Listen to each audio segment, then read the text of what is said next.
Olá, queridos amigos. Mais uma vez nos encontramos aqui com a mesma proposta de aprendermos mais um ensinamento trazido pelo nosso livro, na lição de hoje, pelo curso básico do Espiritismo, primeiro ano. E hoje ele vai trazer um outro aprendizado, uma outra reflexão para cada um de nós. Então vamos aqui nos unindo nesse pensamento, vamos nos unindo em coração, para que possamos melhor compreender, pedindo aos irmãos espirituais, que abram as nossas mentes, que ampliem o nosso olhar para a compreensão da lição de hoje. Vamos pedindo a Jesus, ao plano maior, aos irmãos espirituais responsáveis pelo nosso curso, que esteja presente conosco neste momento de estudo, fazendo com que nós despertemos para o interesse, para a boa compreensão daquilo que será apresentado neste dia de hoje. Que os nossos benfeitores guiem os nossos passos, guiem as nossas direções, fazendo com que nós alcancemos as nossas elevações, que nós alcancemos voos mais altos, em rumo de nos melhorarmos a cada dia mais.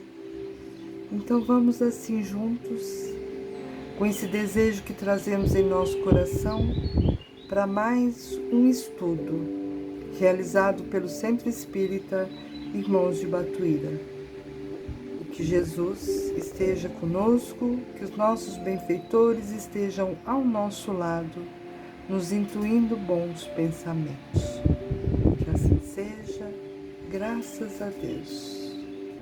Dando continuidade, então, nós vamos para a nossa leitura preparatória, 165, do livro Fonte Viva, pelo Chico Xavier, ditado pelo Emmanuel. 165. Não duvides. O que duvida é semelhante à onda do mar, que é levada pelo vento e lançada de uma para outra parte. Tiago 1:6. Em teus atos de fé e esperança, não permitas que a dúvida se interponha, como sombra entre a tua necessidade e o poder do Senhor. A força coagulante de teus pensamentos nas realizações que empreendes precede de ti mesmo, das entranhas da tua alma, porque somente aquele que confia consegue perseverar no levantamento dos degraus que o conduzirão à altura que deseja atingir. Está falando da nossa evolução, né? A dúvida no plano externo pode auxiliar a experimentação nesse ou naquele setor do progresso material, mas a hesitação no mundo íntimo é o dissolvente de nossas melhores energias. Quem duvida de si próprio perturba o auxílio divino em si mesmo. Ninguém pode ajudar aquele que se desajuda.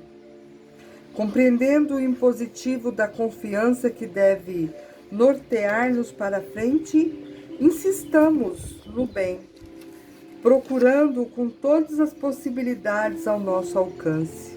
Abandonemos a pressa e ouvidemos o desânimo.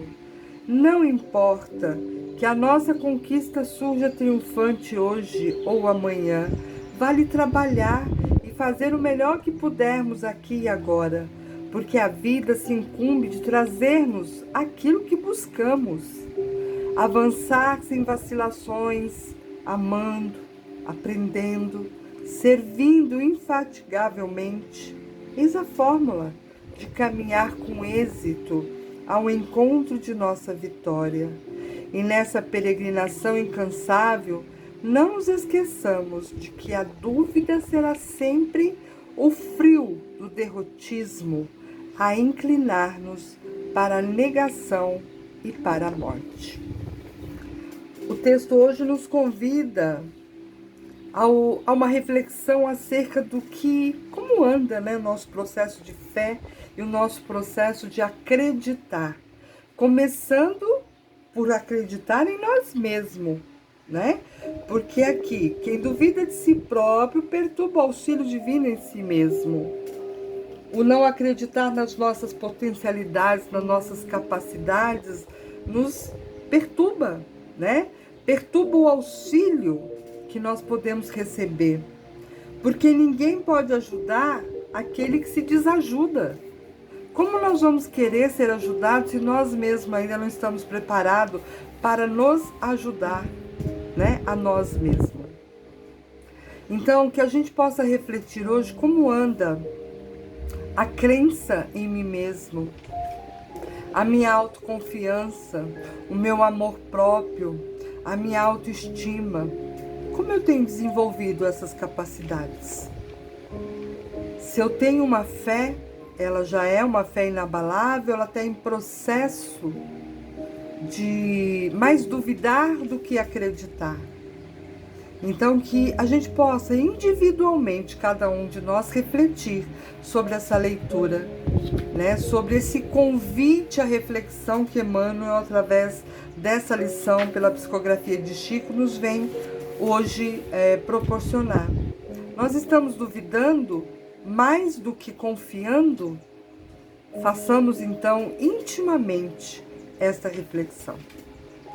E vamos então dando continuidade para o nosso estudo, hoje na lição 22, na aula 22, que tem como tema ação, ocupações e missões dos espíritos. Na parte A, nós vamos ver os espíritos durante os combates, ação dos espíritos nos fenômenos da natureza, ocupações e missões dos espíritos. Então, na primeira parte, vai falar dos espíritos durante os combates. E aí ele começa dizendo, né, pelo livro dos espíritos, na lição 541, ele tem uma pergunta assim: em uma batalha, numa guerra, por exemplo, há espíritos que assistem e sustentam cada partido? E a resposta dos espíritos é sim, e que estimulam a sua coragem. Os antigos outrora nos representavam os deuses, tomando partido por tal ou tal povo. Esses deuses não eram outros senão espíritos representados sob figuras alegóricas. Então, no comecinho aqui, é isso que o nosso estudo está querendo te dizer, né? Que numa guerra, por exemplo, existem os espíritos que vão tomar algum partido. Os bons vão se apoiar no lado da justiça. E aqueles que são maus vão se alimentar dos sentimentos inferiores, né? Vão se comprazer em participar da discórdia, da destruição. Então, sempre há um lado para se escolher, né? Então, imaginemos numa guerra, né? Os espíritos de boa índole, já de bom entendimento, eles vão escolher ficar do lado daqueles que estão ali para ter a justiça por alguma situação, e aqueles que ainda não têm essa evolução, possivelmente vão ficar do lado da discórdia e da destruição, né? E aí ele fala que com relação aos soldados que morrem durante os combates, acontece o mesmo, em que todos os casos de morte violenta, ou seja, ficam surpreendidos e como se atordoados, não acreditando estarem mortos, né? Então, como a gente tem estudado em vários livros, após o desencarne, dependendo da condição evolutiva de cada espírito, ou ele fica ali, perto do corpo, lamentando e não acreditando, muitas vezes, no seu desencarne, né? Ou se ele já tem uma condição melhor, se desprende rapidamente e parte para os cuidados, né, no mundo espiritual. Então, aqueles que já têm essa compreensão, né, é mais fácil. Aqueles que ainda não têm, conforme o sentimento, né, sejam mais ou menos elevado, eles permanecem ali muito tempo perto do corpo, né? Então, isso é uma visão, por exemplo, de uma guerra, né? Quando os soldados morrem em combate, muitas vezes, não acreditando na sua morte, não aceitando, permanece por muito tempo naquela situação, né? E ainda, dependendo da conduta de cada espírito, ainda vai ter lá os inimigos, né? Os espíritos inimigos que vão acompanhá-los, né?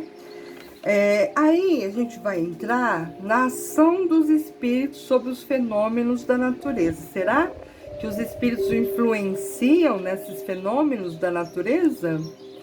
E aí ele vem dizendo que lá no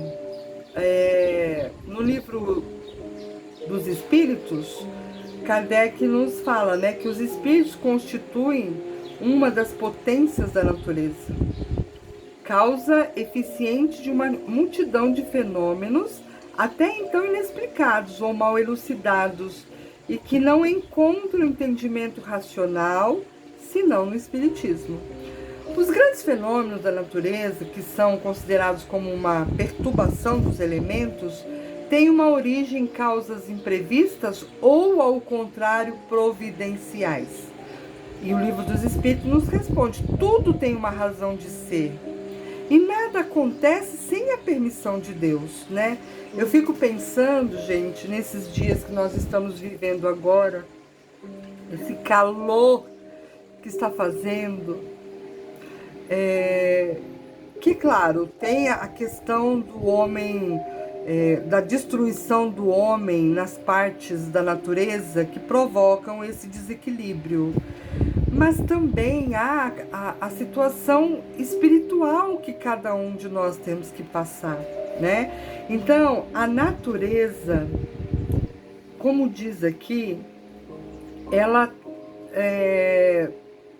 às vezes tem como imediata razão de ser o homem, né? Que eu falei, destrói a flora, a fauna, na maioria dos casos. Entretanto, tem por único motivo o restabelecimento do equilíbrio e da harmonia das forças físicas da natureza, diz o Livro dos Espíritos 536A. Deus, ele não exerce ação direta sobre a matéria, encontrando agentes dedicados em todos os graus de escala dos mundos.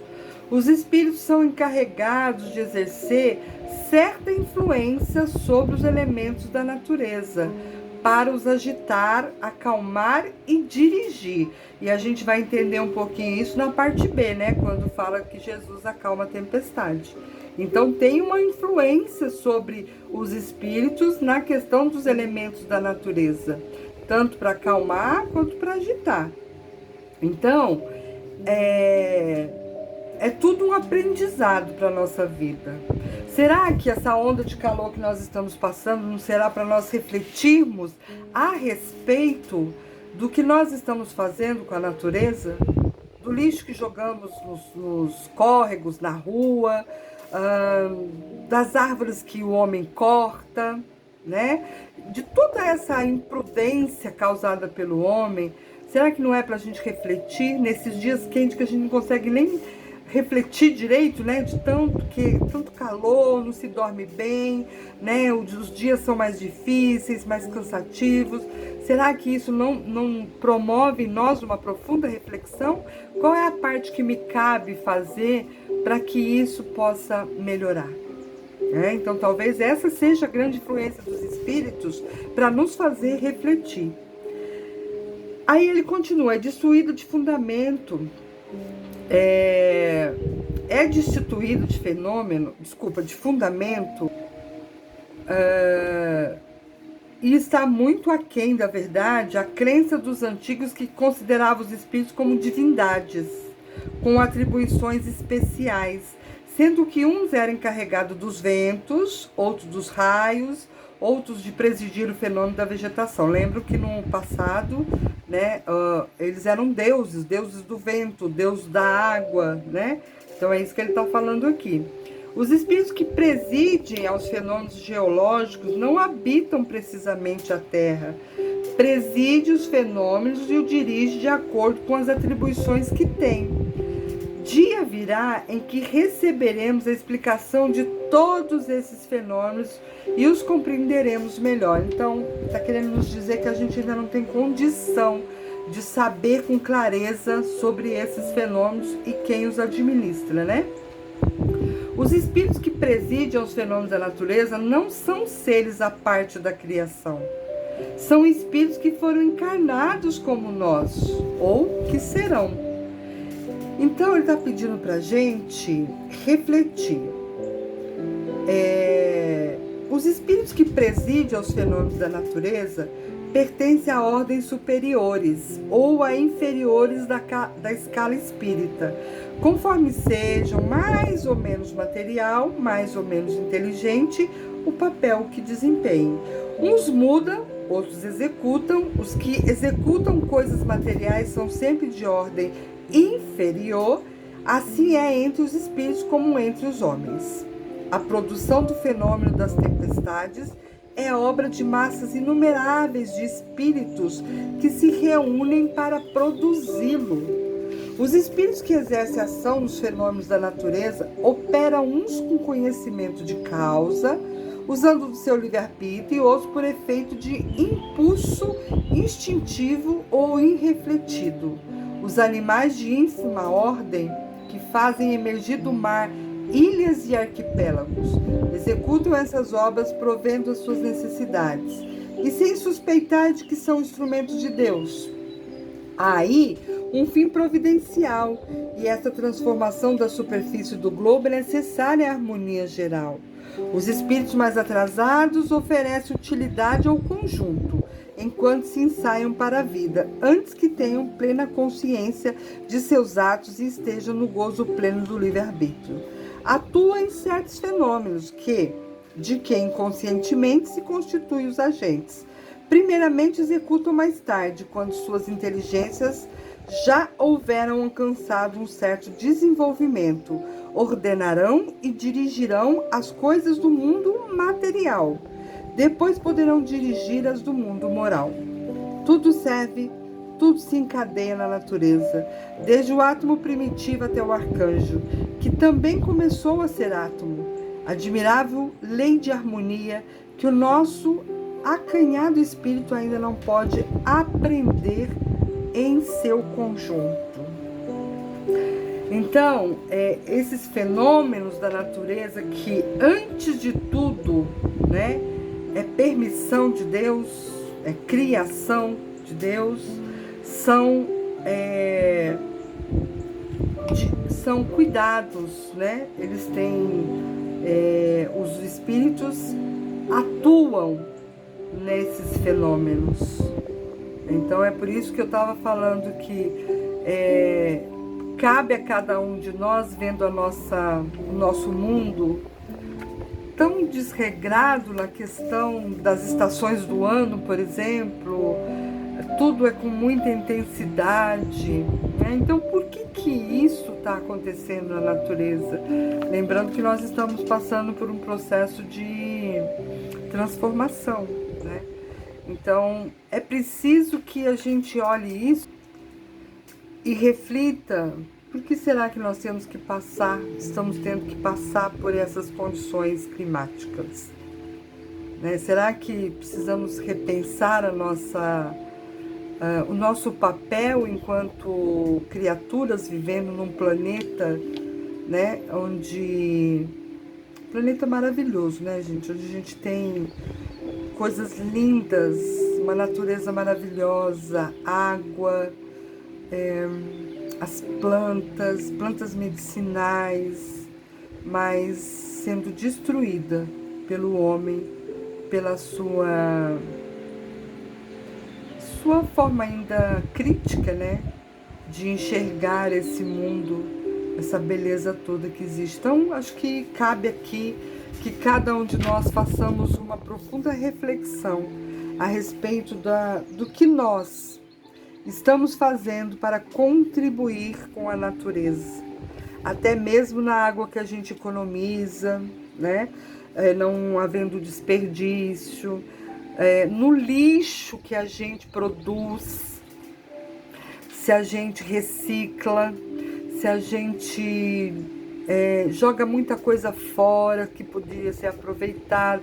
Então, vai por aí, né, afora, todas essas reflexões que eu acho que cabe dentro dessa parte do nosso estudo, né, porque os espíritos têm ação sobre os fenômenos da natureza, mas nós também estamos aqui, dentro deste contexto, cabendo a cada um de nós cuidar dessa natureza, né, dos rios, não poluir, não jogar o papel na rua, enfim, tudo aquilo que nós já sabemos que cabe a nós fazermos, né?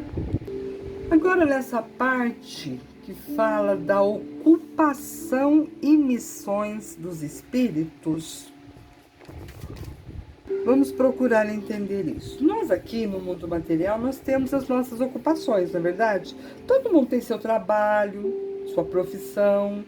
Nós estamos aqui nos ocupando, né? Sempre com algum a fazer, com os nossos estudos, nas relações, né? Nos socializando. Então, a gente sabe que a ociosidade não é boa.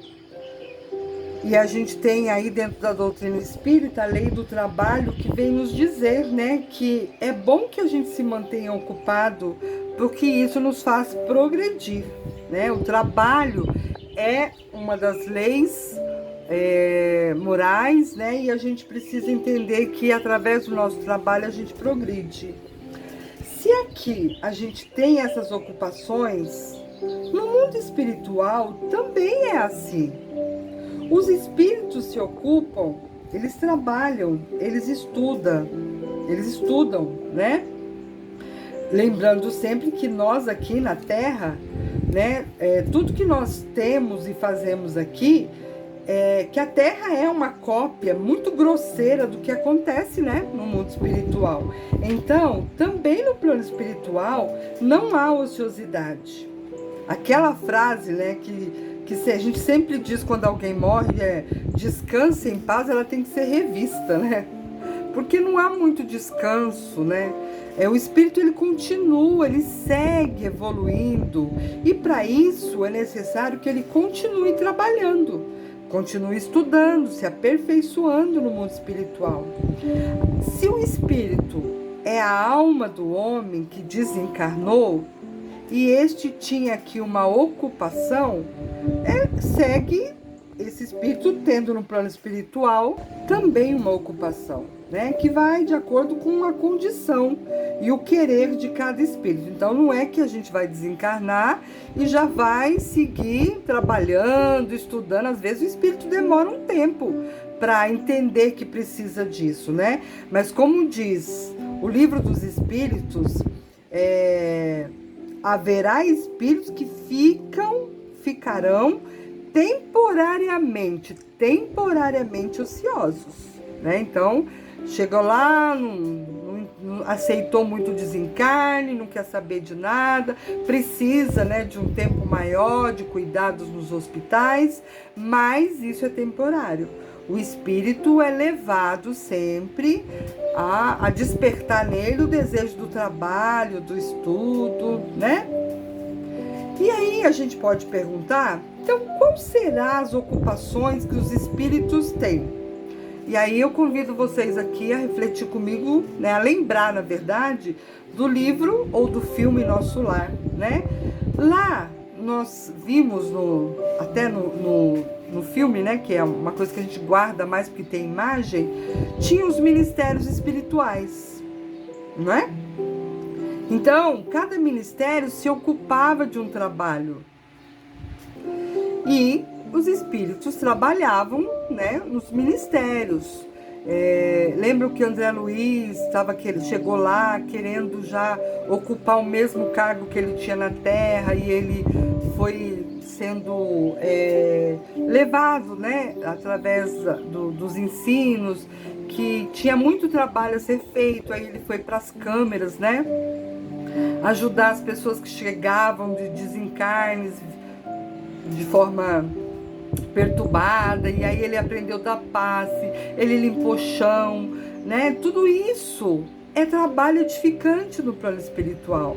Então, a gente, com certeza, quanto mais a gente evolui, mais a gente pode ocupar, né, postos assim de trabalhos mais edificantes. Porém, para começar, todo trabalho, na verdade, no plano espiritual é edificante. Varrer um chão, limpar lá, é tão edificante quanto qualquer outro trabalho mais elevado. Mas a gente vai sendo aproveitado nas coisas que a gente tem mais facilidade. Por exemplo, André Luiz, como médico, ele pode ser aproveitado nos conhecimentos dele, né? Tanto é que em todos os livros da sua coleção que ele vai trazendo, né, através da psicografia, vai mostrando que para ele às vezes era mais fácil compreender porque ele tinha o conhecimento da medicina. Tudo bem que ele aprendeu muito mais, né? Ele viu que a medicina no plano espiritual vai muito mais além do que a medicina aqui ainda no plano terreno, né? Então, lá tem os vários ministérios, tem os espíritos que ajudam lá nas zonas purgatórias, no umbral, levando consolo, uma palavra amiga, né? Tem os trabalhos dos espíritos, nos desligamento dos espíritos quando desencarnam, e tem também aqueles que cuidam do ligamento novamente do espírito ao útero, no momento da concepção, que é aquele caso que a gente viu até aqui no estudo, que eu mandei um vídeo para vocês, do livro Missionários da Luz, né? Da reencarnação de Segismundo. Precisou de uma equipe espiritual para ali fazer todo aquele processo de ligamento. Então, o espírito ele pode trabalhar antes do desencarne no plano espiritual também. Porque no livro Missionários da Luz também tem a história, né, que o livro conta, numa parte da história, diz que no momento do sono, os nossos espíritos também são levados para trabalhos no plano espiritual. Por exemplo, conta a história de um homem que estava muito doente, né, e que aí, por intercessão das orações da esposa, os amigos espirituais estiveram com esse homem durante o seu sono físico, para ajudar na questão física, restabelecimento da saúde. E aí, alguns irmãos ainda encarnados foram levados durante o seu sono para ajudar na questão fluídica, né? Porque ainda tem, encarnados a gente tem, né, o fluido, né, mais animalizado, que é preciso para por exemplo, para o passe, né? Então, a gente é levado também para ajudarmos em trabalhos nesse sentido. Por isso que é tão importante que a gente cuide bem da nossa oração antes de dormir, né? Que a gente vá se preparando ao longo da nossa vida para servirmos como trabalhadores nesses momentos que são tão necessários, né? E nós temos também aqueles espíritos amigos que nos auxiliam na nossa vida, nossos espíritos protetores, né? Os espíritos que estão conosco, né? Nossos mentores espirituais que nos ajudam aí nessa trajetória, né? Então, é um trabalho também. É claro que tudo depende da nossa evolução. Para os trabalhos acontecerem, nós precisamos estar melhorados, né? Conforme a gente vai se melhorando, vai se dando as tarefas, né? Para a gente poder exercer lá. Então, todos nós trabalhamos, encarnados ou desencarnados. Olhem esse que diz o nosso estudo. Os espíritos, além de cuidar do seu melhoramento pessoal, concorrem para a harmonia do universo, executando a vontade de Deus, do qual são os ministros. A vida espírita é uma ocupação contínua, mas nada tem de penosa como a da terra, pois não está sujeita à fadiga corpórea, nem às angústias de necessidade. Então, o espírito, o trabalho continua lá, mas de uma forma mais branda, né? Porque a gente não se sente ainda, apesar de que alguns espíritos inferiores, imperfeitos, né? Sentem-se mais fadigados, né? por conta dessa imperfeição. E tem também os espíritos inferiores imperfeitos que desempenham função útil, né? Embora muitas vezes nem se apercebam disso, né? Então, olha, que até nós ainda, que somos imperfeitos, somos aproveitados, né, para esses trabalhos edificantes. Os espíritos, eles devem percorrer todos os diferentes graus da escala evolutiva para se aperfeiçoarem. Assim, todos devem habitar em toda parte, adquirir conhecimento de todas as coisas, mas há tempo para tudo. E dessa forma, a experiência e o aprendizado pelo quais os espíritos estão passando hoje, um outro já passou e o outro ainda vai passar. Existem espíritos que não se ocupam de coisa alguma, né? Como diz o livro dos Espíritos, ficam totalmente ociosos. Todavia, como diz o livro dos Espíritos, este estado é temporário. Cedo ou tarde, o desejo de progredir vai impulsionar para uma atividade. Agora, aqueles espíritos de maior envergadura são incumbidos de auxiliar o progresso da humanidade. A gente sabe quantos espíritos estão aqui em missão de ajudar o planeta a evoluir, né? Dos povos, dos indivíduos, tendo um círculo de ideias mais ou menos amplas, mais ou menos especiais, e de velar pela execução de determinadas coisas. Alguns desempenham missões mais restritas e, de certo modo, pessoais ou inteiramente locais, como assistir enfermos, aflitos, velar por aqueles de quem se constituíram guias e protetores, né? Aquilo que eu falei, o trabalho deles de estar perto da gente, dos nossos mentores, é um trabalho. Orientar, né? Dando conselho, inspirando bons pensamentos. Pode-se dizer que há tantos gêneros de missões quanto há espécies de interesses a resguardar. Então, há muita ocupação, não é, minha gente? Há muita ocupação a ser feita, há muito trabalho a ser exercido. E voltando a falar novamente da lei do trabalho, que é para todos, né, inclusive para os espíritos puros, esses têm como ocupação receberem as ordens diretamente de Deus, transmitindo-a de todo o universo e zelando por seu cumprimento. Então, eternamente nós vamos trabalhar. Os espíritos puros já também continuam trabalhando, né? Então, é lógico que o trabalho vai sendo de acordo com aquilo que se tem necessidade. Por exemplo, Dr. Bezerra de Menezes, um espírito já, né, de uma grande elevação, ele escolheu, mesmo podendo estar em esferas mais elevadas, ele escolheu estar entre aqueles que sofrem, né, pela bondade do seu coração. Mas a gente vai evoluindo e o tipo de trabalho que a gente vai tendo vai se tornando diferente. Ainda imperfeitos, nós temos necessidade muito do aprendizado, de ajudar o próximo, né? Mas conforme a nossa evolução vai acontecendo, a gente vai recebendo novas missões para cumprir. As missões para os espíritos são definidas de conformidade com seu adiantamento e a consequente capacidade para executá-las, sempre tendo em vista a oportunidade e o esforço que empregam para evoluir. E frequentemente o espírito as pede e se torna feliz quando recebe, né, a oportunidade de executar então esse trabalho. Kardec pergunta aos espíritos: haverá espíritos que se conservem ociosos e que em alguma coisa útil se ocupem? Mas esse estado é temporário. De novo, né, traz essa questão do Kardec para a gente. Dependendo do desenvolvimento de suas inteligências, há certamente como há homens que só para si mesmo vivem, né? Então, como aqui na Terra há pessoas que não se preocupam com a evolução, com o trabalho, com a ajuda ao próximo, no plano espiritual da mesma forma. Mas voltando a lembrar que isso é temporário, né? Pesa-lhes, porém, essa ociosidade.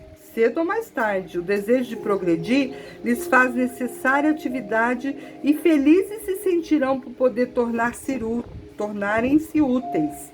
Referimos-nos aos espíritos que hão chegado ao ponto de terem consciência de si mesmos, do seu livre-arbítrio, porquanto em sua ordem todos são quais crianças que acabam de nascer e que obram mais por instinto que por vontade expressa. E somos nós ainda, né?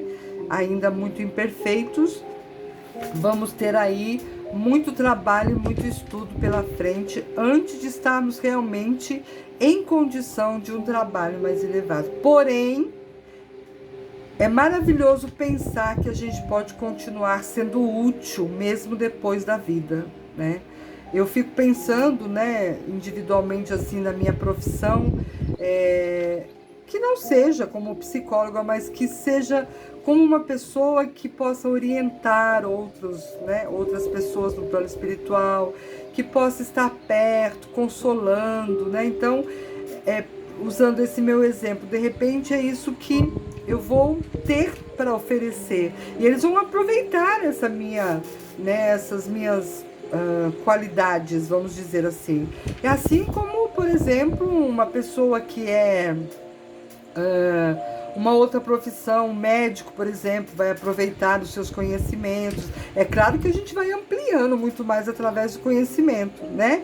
Por exemplo, uma pessoa que tem facilidade com criança, né? Sempre trabalhou aqui, vocês que são da área da educação, vão ser aproveitados também, nada é perdido. Tudo que a gente adquire nessa vida, a gente continua a poder utilizar, né? Na outra vida. Então, isso é muito bacana, né? De saber que a gente é aproveitado naquilo que a gente tem mais facilidade para dar continuidade nesse trabalho no plano espiritual. Bom, agora a gente vai passar para a parte B, tempestades acalmadas ou amainada, né? Que é lá uma passagem do Evangelho. Tem alguns evangelistas que falaram sobre essa passagem, mas o estudo hoje nos traz Lucas, capítulo 7, versículo de 22 a 25. Jesus, após a multiplicação dos pães, foi reconhecer outras populações e indo até Decapolé, uma região composta de 10 cidades independentemente entre si, fez a viagem, atravessando de barca o lago de Genesaré, muito sujeito a tempestades. O apóstolo acharam ótimo por terem assim a oportunidade de escapar da multidão, que não oferecia ao mestre um minuto de sossego. Inicialmente, tudo ocorreu bem. Os apóstolos remavam alegremente, enquanto Jesus aproveitava para repousar um pouco. Subitamente, um grande turbilhão de vento se abateu sobre o lago, enchendo a barca de água. Aproximaram-se então do mestre e o despertaram, dizendo: Mestre, estamos perdidos. Jesus levanta-se, repreende o vento e o tumulto das ondas. Imediatamente sobrevindo a calmaria. Ele então disse-lhes: Onde está a vossa fé? Os apóstolos, cheios de temor e admiração, perguntavam uns aos outros: Quem é este que dá ordens ao vento e às ondas, e estes o obedecem? Lucas capítulo 7, versículo 22 a 25. O fato de Jesus se encontrar dormindo tranquilamente durante a tempestade comprova sua superioridade moral. Não é de se estranhar ele ter ampla autoridade sobre essas inteligências. Não podemos esquecer que o Divino Mestre é o governador planetário da Terra, pela vontade do Pai Criador. É evidente que Jesus não ordenou ao mar, nem aos ventos, pois não teriam condições para compreender as ordens divinas, mas dirigiu-se aos seres inteligentes, encarregados pelas manifestações da natureza.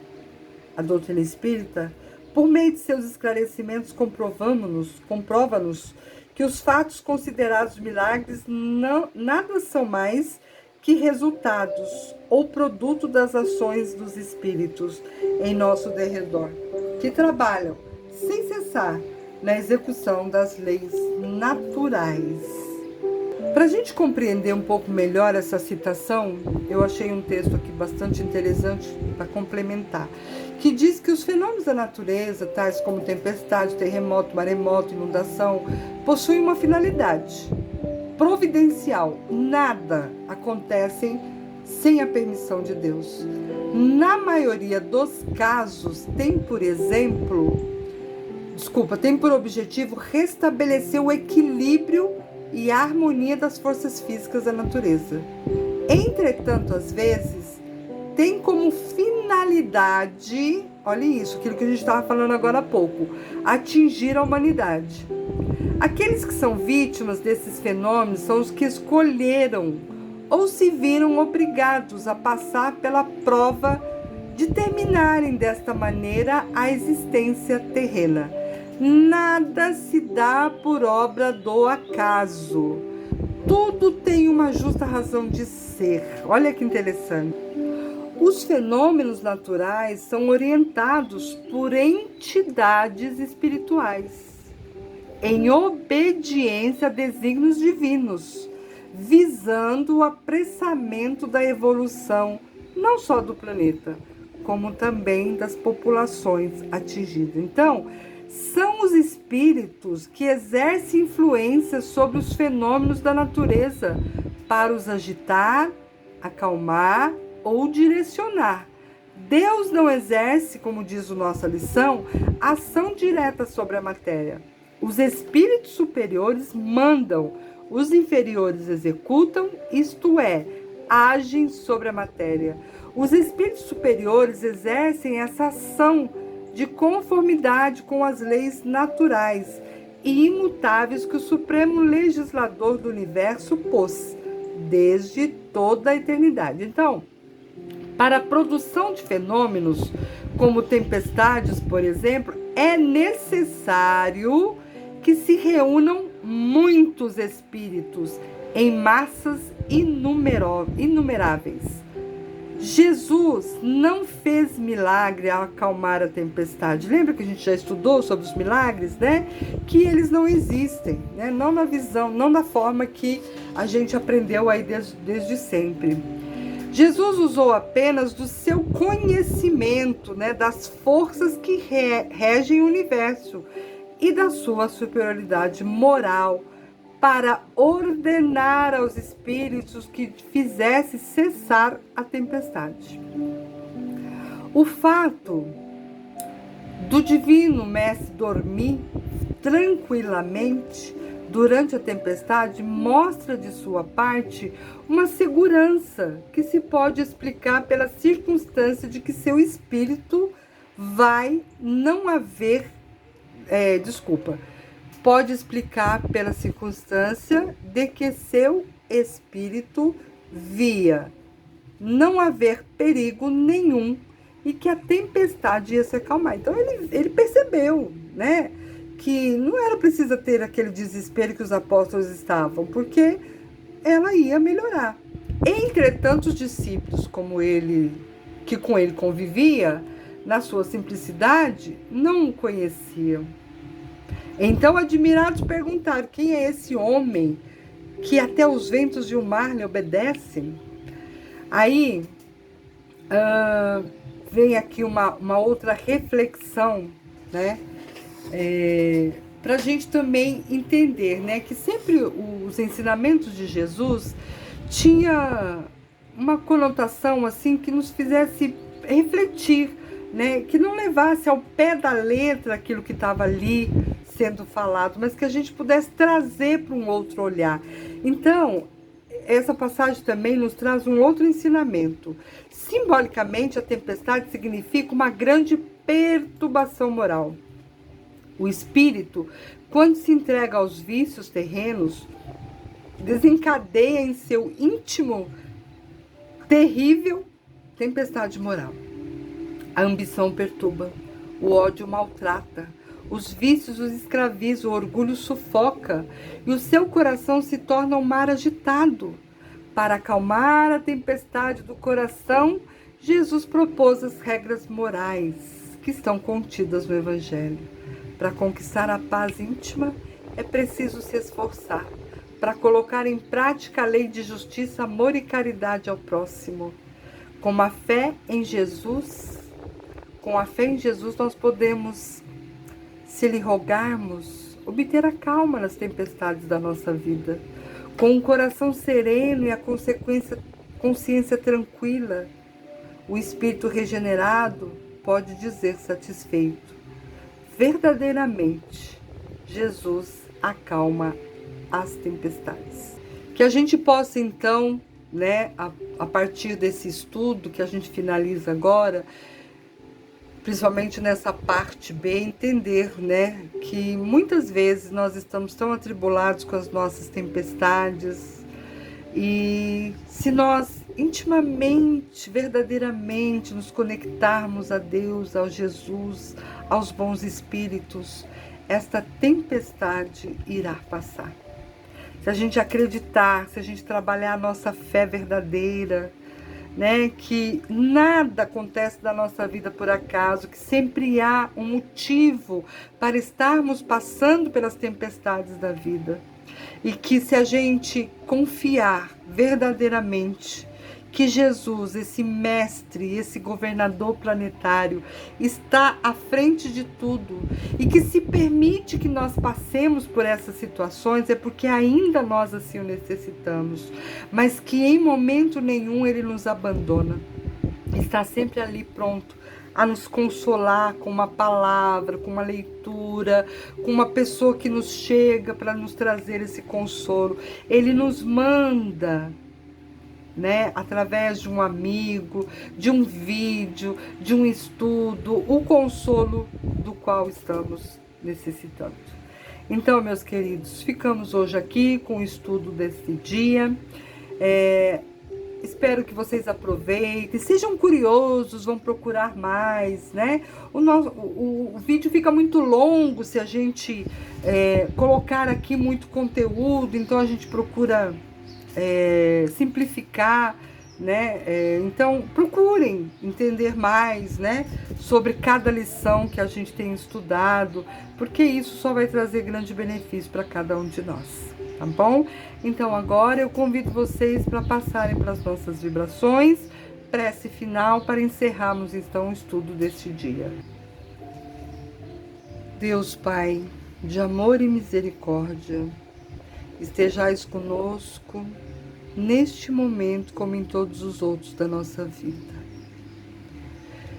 Que possamos agora, Jesus, colocar aos seus pés as nossas intenções para as vibrações.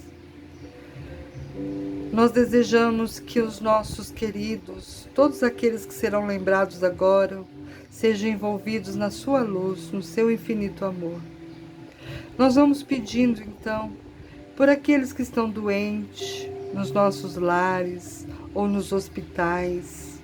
Nós vamos pedindo por todos aqueles que estão passando pelas suas tempestades, sem se dar conta do grande auxílio que recebe diariamente, enviados por Ti. Aqueles nossos irmãos que estão nas ruas, nos presídios, pelos nossos idosos, as nossas crianças, pelas famílias, Jesus, que estão em desarmonia, que ainda não aprenderam a trazer a sua luz para dentro dos seus lares. Vamos vibrando também por nós ainda, tão imperfeitos, tão necessitados da sua ajuda, do seu amor e do seu consolo. Vamos vibrar, Jesus, por os nossos irmãos que partiram desta terra, em desencarnes violentos, chegando ao plano espiritual, ainda tão confusos, ou não aceitando a morte, a passagem. Vamos pedindo também por aqueles irmãos que diante das suas tempestades não deram conta e tiraram as suas próprias vidas. Receba-os, Jesus, com o seu amor. Nós vamos vibrar também pelo Centro Espírita Irmãos de Batuíra, que tem aberto suas portas para nos dar tantas oportunidades de ouvir o Evangelho, de passar por uma assistência espiritual, de estudar. Vamos vibrando por esta casa, que ela jamais feche as suas portas, que esteja sempre de coração aberto, através dos trabalhadores, para receber aqueles que chegam até ela, necessitando de ajuda. E aqui, nosso Mestre, vamos deixando uma vibração em aberto, pedindo a essa equipe maravilhosa do plano maior que anda contigo, Jesus, que encaminha essa vibração para onde houver necessidade. Algum cantinho do planeta há sofrimento que a gente nem imagina.